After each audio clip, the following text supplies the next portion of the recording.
Hi, this is Esther Lynn, photographer for MMAfighting.com, and in this edition of Focus, I want to share with you some photos from UFC's International Fight Week, including Invicta FC 13, UFC 189, and the Ultimate Fighter finale. The week began with Invicta's portrait sessions. As Invicta's photographer, I shoot most of the photos that end up on posters and in the broadcast graphics. We spend the day in a meeting room at the Palms Casino, taking photos of the fighters, posing the champions with belts, making sure to have a little fun in the process. I asked the fighters to bring something other than workout clothes so we could see a different side of them, which was neat as well.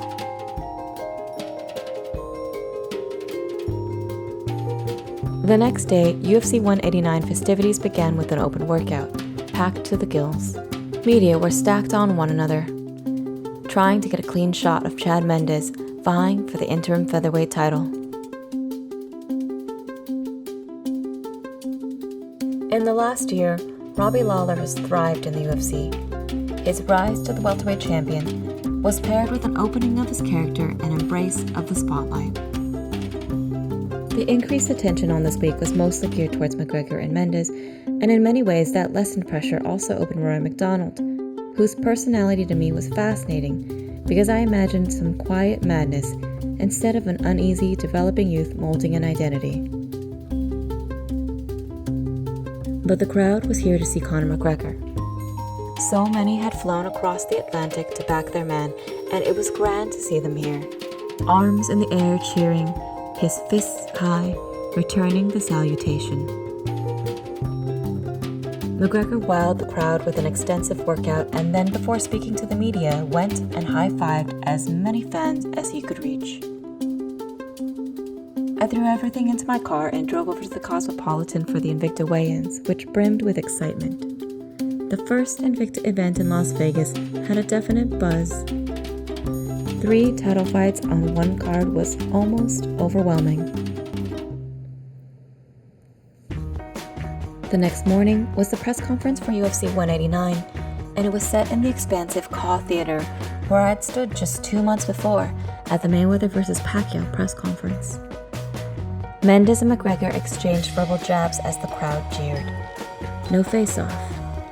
Saving that energy for the weigh-in, so we packed up and headed to media interviews. After that, we loaded back into the car to the Cosmopolitan for Invicta 13. It was so exciting to see how many fans were milling about as the doors opened at the Chelsea Theater. Backstage, Tonya Evinger showed me the shirts they'd made for the occasion. Clearly the triple threat expected to win her title fight tonight.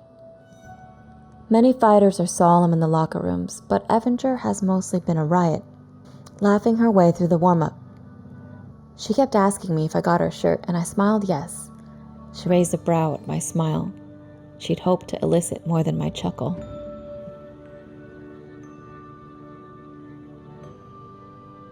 Invicta FC 13 kicked off in violent fashion, with a vicious knockout by newcomer Amber Leibrock over Marina Shafir in the powerful featherweight division. Some fights were very close, and fighters would find themselves wondering if they'd done enough. Amy Montenegro stood here, nose bloodied under the bright lights, awaiting a judge's decision that wouldn't go her way. And other fights were quick and dominant. The atomweight Amber Brown showing the steel from which she's made in her rapid work of Catherine Costigan. When it comes time to enter the cage, the fighters are all business. The smiling Aussie Jessie Rose Clark was now focused, eyes sharp, the color of sea glass looking ahead at the wide world. Clark's fight would be a war, one she would lose to the Swedish Kianzad, who rolled out a move I hadn't seen in the hundreds of fights that I photographed, a booty drop. Penny Kianzad so impressed with her win that she would be offered the next title shot against whomever would take the belt later tonight. In the first of the title fights, Ayaka Hamasaki showed she was no longer only a grappler, flashing her sharp boxing skills. Hamasaki and the champ Tiburcio would go 5 hard rounds, and at the end, there was so much pent-up emotion. Tiburcio here asks her coach how to tell Hamasaki it was a great fight. Please translate. that she is a good fighter. When the decision was read, though it was not a surprise, Hamasaki still cried. The achievement was overwhelming. The fight for the vacant Bantamweight title seemed it might be decided early on, but Irene Aldana refused to give up in a tight armbar. But the far more experienced Evinger wouldn't tire either, and she pressed until the fight was stopped. In the end, Evinger triumphed, but Aldana's coaches and family still applauded her defiance. Everyone was so proud.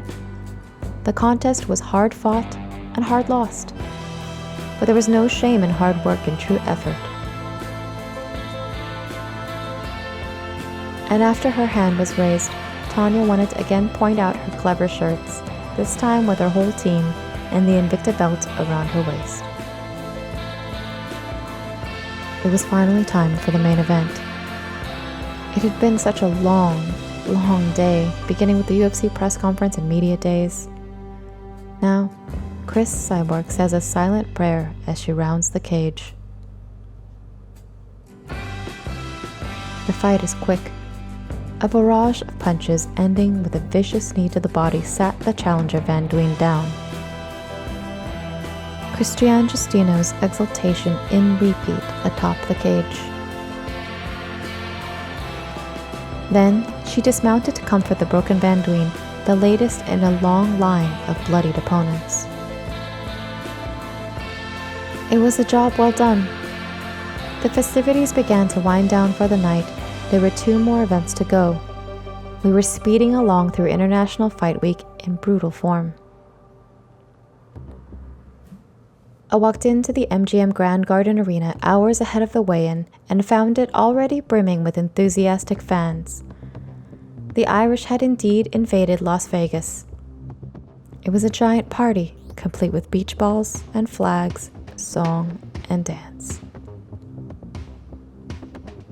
That giddy energy permeated many face-offs. When Matt Brown and Tim Means stared into each other's eyes, you could almost see the violence they wished to inflict upon each other projecting out before them. Honorary Irishman Gunnar Nelson received an enormous ovation, though you wouldn't know it here. Once considered a quiet, reserved fighter, Lawler's intensity was set ablaze in this colossal gathering. Lawler McDonald's silent, distant, fixed stare was somehow more menacing than a physical push or shove. I got chills. But when McGregor took the stage, the crowd lost its collective mind. With a big event, we get a larger stage with bigger, more dynamic lighting, which for me is a treat. Connor did his usual crazy eye roar. The new underlight gave a maniacal dimension to his display. Chad Mendes took in the boos and hisses as he flexed. And then they ran at each other, mouths shouting, muscles tense. McGregor even playfully threw a kick. The crowd exploded and their voices shook the arena. The stage was set. Tomorrow promised to be extraordinary, as this weigh-in was already so immense. That energy was still buzzing through the arena long after the crowd had dispersed, as this enthusiastic bunch of shirtless fans refused to leave, continuing to sing and dance even as security pushed them out into the halls. That mania seemed to ring through the entire casino. The weigh-ins for the Ultimate Fighter finale were at the Expo before 189, and while they were good matchups, in my heart, I was rushing to return to the MGM, shaking in anticipation of 189. It was difficult to concentrate. And finally, fight night. And I'll go straight to the elbow party at Tim Means versus Matt Brown.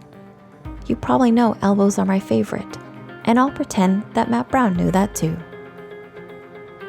Then this fight, where I thought the veteran Pickett might take out the young prospect Almeida, but then that brazen violence that I'd come to expect from Almeida flashed, and Pickett was out on the canvas.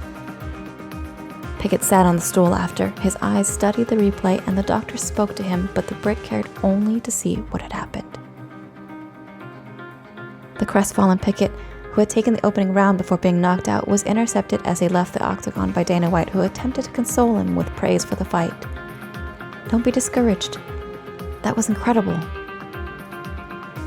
Gunnar Nelson submitted Brandon Thatch quickly, reclaiming the night's earlier Irish losses.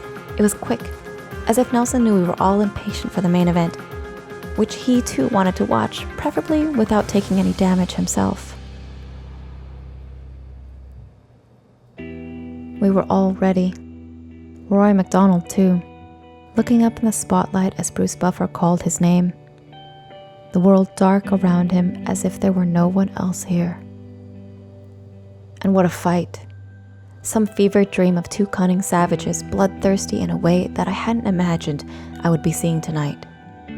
I didn't know what to expect from this fight, but up until their quietly murderous stare down the day before, I had no picture in my mind as to how this would go. Now, it was the most furious thing I'd seen in ages, and I was so wrapped up, I felt like screaming. When the horn sounded to end the fourth round, both Lawler and MacDonald approached each other instead of their corners, and referee John McCarthy had to step between them. It seemed the two wanted to get one good look at each other before sitting down to rest. They would have preferred to run that fourth round right into the fifth. Lawler burning forward as if to say, "This ends here. This ends now."